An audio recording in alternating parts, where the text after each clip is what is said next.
ቢስሚላሂ ሂማይ ወበሂሚናሂን አላህ ቀውመመቢን መሪና ከለደት በከሪና ይላል ቁርአን መጽሐፍ ላይ። ስለዚህ ሙስሊሞች ይሄ ትርጉሙ ምንድነው?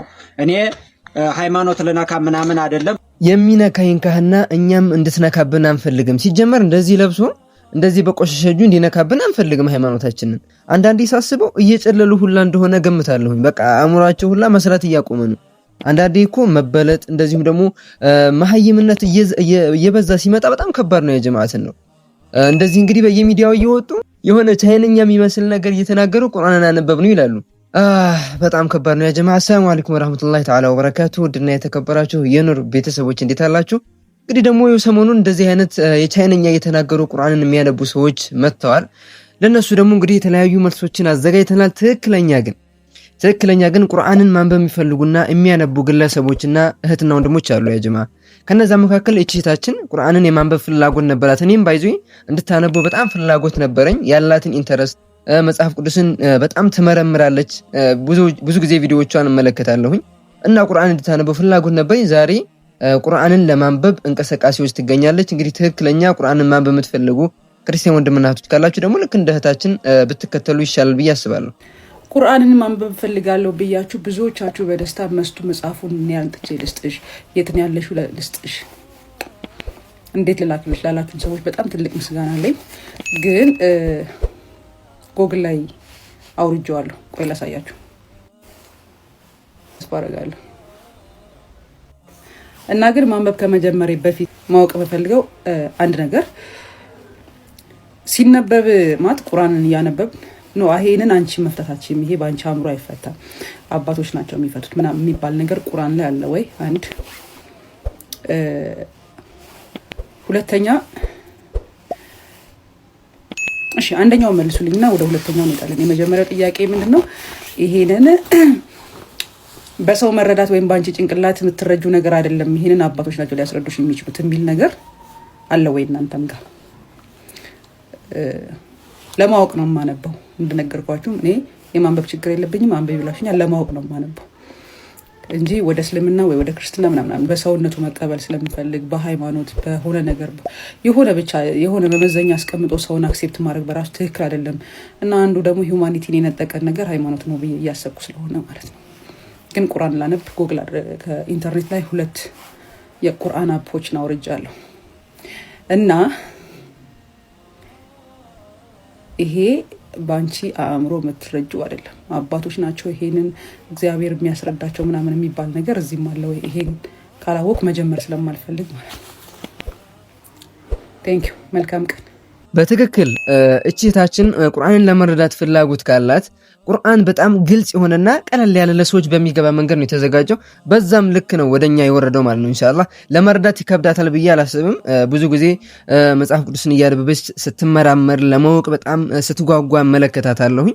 ለዛም ከሆነ ፍላጎት ካላት ለማወቅ አይቸግርም ያ ጀማዓ። ነገር ግን አጣማ ለማምጣት አስባ ከሆነ ይሄን ነገር የምታነበው እውነትም ግራ ሊገባት ይችላልና አሊሞችን መጠየቅ ሊኖርባት ይችላል።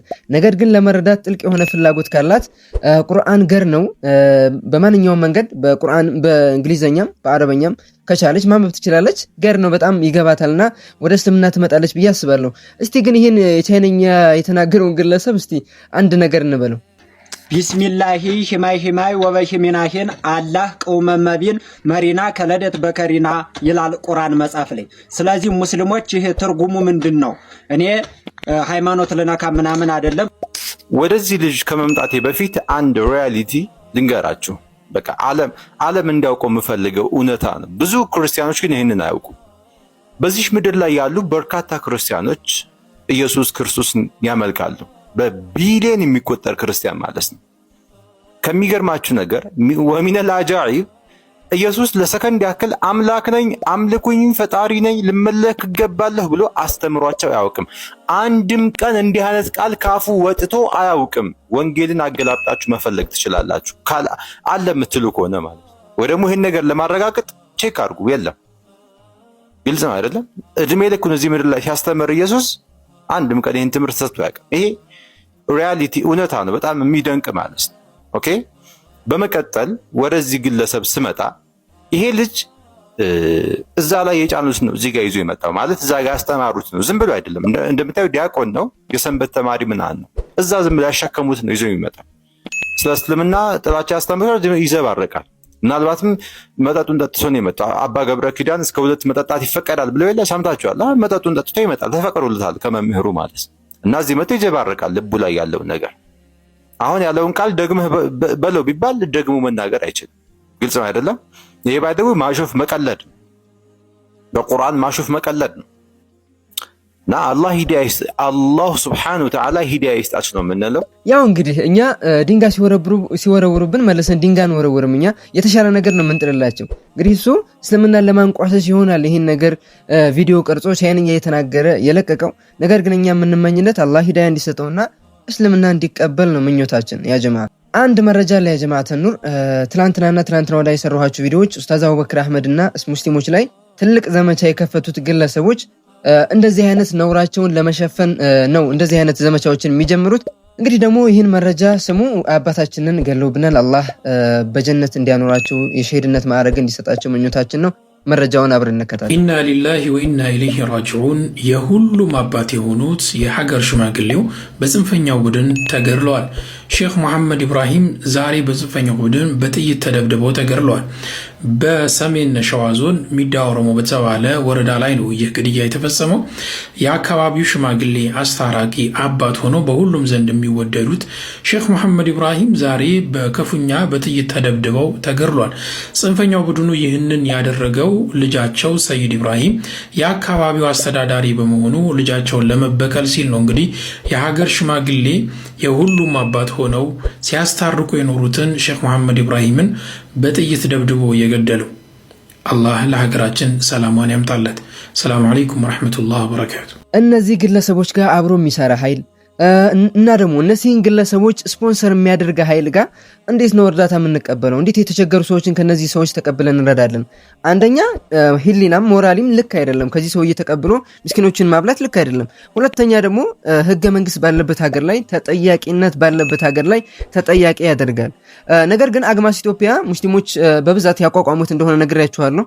ያ ነገር እንዲዘጋ የሚፈልጉ ግለሰቦች ናቸው ይህን ነገር እያደረጉ ያሉት። እዛ በኋላ ከተዘጋ በኋላ መልሰው ይስቁብናል ማለት ነው። በዚህ ጉዳይ ግን ተሸውደው ሙስሊም ወንድሞችና እህቶች የማይረባ ኮሜንት የሚሰጡ ሰዎች አሉ። እናንተ የገባችሁ ወንድምና እህቶች ግን ኮሜንት ላይ ሐሳባችሁን ድቅ አድርጉልኝ። ይኸውልህ ዛሬ ማለት ነው ለትልቁ ችግርህ ትልቅ መፍትሄ ነው ይዤልህ የመጣሁት። በሚስጥር የሚሰሩ ወንጀሎች፣ በሚስጥር የምትሰራቸው አላህን የምታምጻቸው ነገራቶች፣ ለነዛ ነገራቶች መፍትሄ የሚሆኑ ነገራቶች ከዑለሞች የሰማኋቸውን ነገራቶች እነግርሃለሁ። በደንብ ጆሮ ሰጥተህ አዳምጠኝ። አንተ ወንጀል መስራት አድክሞሃል አይደል? በቃ አላህን ማመጽ በጣም አሰልችቶሃል። መፍትሄ መጥፎ ሰራህ፣ በድብቅ አላህን አመጽክም በል። ወዲያውኑ ምን ታደርጋለህ? በድብቅ ወዲያውኑ ቆይተህ ምናምን አይደል፣ ወዲያውኑ ጥሩ ስራ ትሰራለህ። አላህን የሚያስደስት ነገር ትሰራለህ። ወይ 2 ረካዓ ሰግደህ ዱዓ ማድረግ እስትግፋር መለመን ሊሆን ይችላል። ወይ ሰደቃ ልትሰጥ ትችላለህ በሚስጥር ሰው ሳያየ። በቃ አየንካን የሆነ አላህን የሚያስደስት ስራ ትሰራለህ ማለት ነው። ሁለቴ እንዳትሸወድ። ይኸውልህ ሁለቴ እንዳትሸወድ። ነቢያችን ዓለይሂ ሰላቱ ወሰላም ምን ይላሉ መሰለህ? ወአትቢዕ ሰይአተ አልሐሰነ ተምሑሃ። መጥፎ ከሰራችሁ በኋላ ጥሩን ስራ አስከትሉ፣ ያንን ሰርታችሁ የነበረውን መጥፎ ስራ ያስምርላችኋልና ይላሉ። አላሁመ ሰሊ ዐለይህ። አላህ ሱብሓነሁ ወተዓላ ራሱ ምን ይላል? ኢነል ሐሰናት ዩዝሂብነ ሰይአት። በዚህ ዱንያ ላይ ያለ የምትሰራችሁ ጥሩ ስራዎች መጥፎ ሰርተህ የነበሩ ወንጀሎችህን የማስጠፋት አቅም አላቸው ይላል አላህ ሱብሓነሁ ወተዓላ። ዑለሞች ራሱ በዚህ ጉዳይ ምን ይላሉ መሰለህ? ሰው ልጅ አስለን መጥፎ ከሰራ በኋላ አላህን ካመፀ በኋላ ውስጡ የሚቀር የወንጀል አثار አለ፣ ምልክት። ሐታ የሆነ ሰላት ላይ ሆነ ልታስታውሰው ትችላለህ የሰራውን ወንጀል ምናምን። ይህ የወንጀል አثار ምልክት ይባላል። ያንን የማጥፋት አቅም አለው ይላሉ።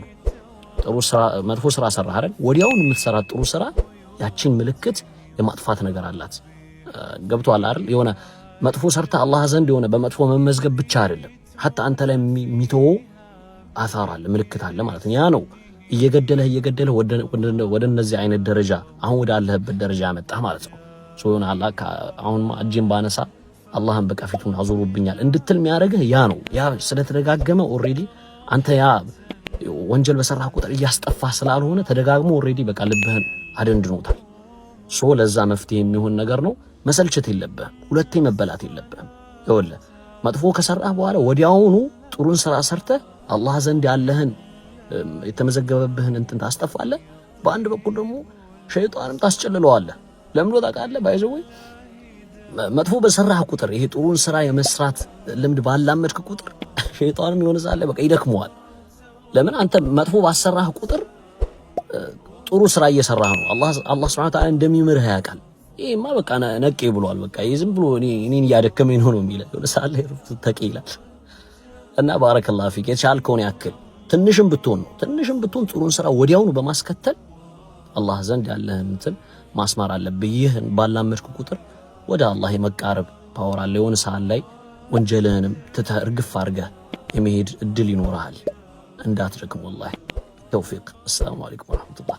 የሆነ ነገር ሲመጣ ወደዛ የሆነ ነገር ሲመጣ ወደዛ ፍጹም የሆነ አካል ጋር ስትሄድ እየተመሳሰልክ ሌላው ጋር ስትሄድ ሌላ እየመሰልክ ላ ሐቅን ከያዝ በሐቅ ትጸናለህ።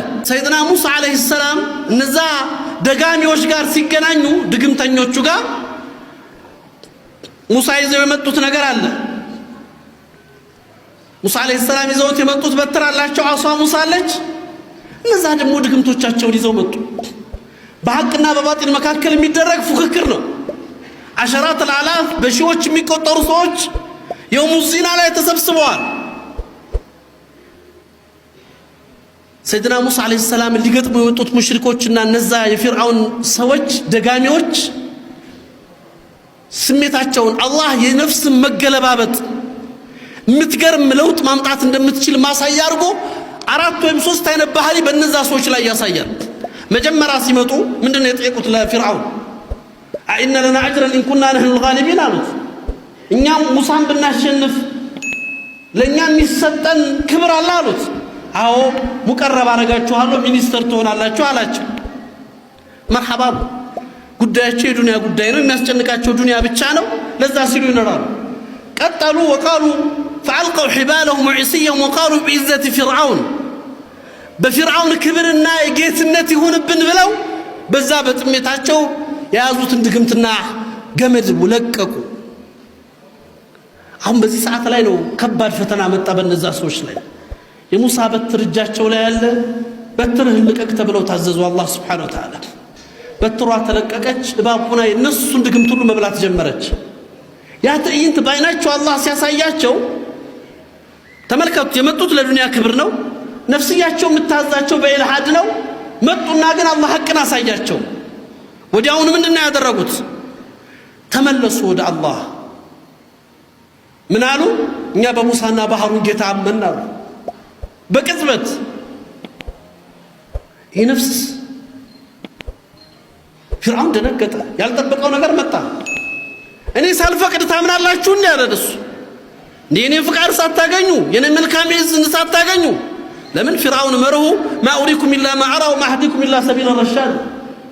እኔ የሚይዘውን ተከተሉ፣ እኔ የጠላሁትን ጥሉ ነው። ይኸው ነው። ወይ ከኛ ጋር ወይ ከዛ ጋር ነው። ልክ እንደ ዛሬ እንደ ምዕራባውያኖቹ እንደ ጆርጅ ቡሽ ሐርብ ሰሊብይ ብለው ዋሪን ክሩሴድ ብለው ዓለም እስላም ላይ አፍጋኒስታን ላይ ጂሃድና ኢራቅ ላይ ሲያውጁ ኢማ ማዕና ወኢማ ዲደና እኮ ነው ያለው። ወይ ከኛ ጋር ነው ወይ ከነሱ ጋር ነው አለ። መሃል የሚባል ነገር የለም አለ። ሱብሃንአላህ ፊርዓውንም ይሄን ነበር ያለው ከዛ ስንት ሺህ ዓመት በፊት። አላህ ይገርማል። የኩፍሩ ባህሪ ኩፍር ሚለተ ዋሂድ አይደለም፣ አንድ አይነት ሚላ ነው። አላህ ቁርአን ላይ አተዋሰው ቢሁም ይላል። እንደው ተመካክረው ነው ይላል። እንደው ቡሽና ፊርዓውን ተገናኝተው ነው ቃላቸውን አላህ እንዲያደረገው ምን ሆነው ነው? በዛ ዘመናት ልዩነት አንድን ቃል ያወጣሉ። ላ በልሁም ቀውሙን ጣጉን ይላል አላህ። ያ ኩፍሩ ጥሜቱ ቃላቸውንም ተግባራቸውንም አንድ ያደርገዋል ይላል አላህ። ለኢስላም ያላቸው ጠላትነት፣ ለአላህ ያላቸው ጥላቻ አንዲት ቃል አንድ አይነት ከሊማ ያወጣሉ። ይሄው ነው ባህሪያቸው። ይዘን እኔ ሳልፈቅድ አለ እንዴ እኔ ሐቋ ያለው ከኔ ጋር እኔ ሳልፈቅድ እንዴት ተሰልማላችሁ አለ ፊርዓውን። ኧረ በአላህ ለማመን እንተ ፍቃድ ያስፈልግም አሉት። እኛ የጌታችንን ምህረት ተከትለን ፈልገን አምነናል አሉት። ይዘን ይሄ ከሆነ ውሳኔያችሁ አለ ያው ያምባገነን ባህሪ ለውቀጥያና አይዲኩም ወአርጁለኩም من خلاف እጅና እግራችሁን አላይቼ ቆርጬ እሰቅላችኋለሁ አላቸው። እንግዲህ ሰው ነሶች አሁን የሰለሙ ሰዎች ናቸው። ገና ሸሃዳ ሰጥተው እስልምና ተቀብለው የሞት ፍርድ መጣ። እንዲሁ መሞትም አንድ ነገር ነው። ሞቱ ፍርዱም ደግሞ እጅና እግር ተቆርጦ መሰቀል ነው። ከባድ ነው። አሁን ኢማን ላይ ያዘ ሰው አሁን ሸሃዳ ለተቀበለ ሰው ግን የኢማን ባህሪ ነው። እቺ ነፍስ የምትባል ስትለወጥ የሚገርም ማንነት ነው ይዛ የምትመጣ። በዛችሁ ቅጽበት ተለወጡ። ፈቅድ ማ አንተ ቃዳሩት የምትፈልገውን አድርጋሩት። የፈለከውን ስራ የዱንያን ህይወት እንጂ አታጠፋብንም። እኛ ዘላለማዊ መጨረሻችን እንዲያምር እንጂ የምንፈልገው የምትፈልገውን አድርጋሩት። ሱብሃነል ኻሊቅ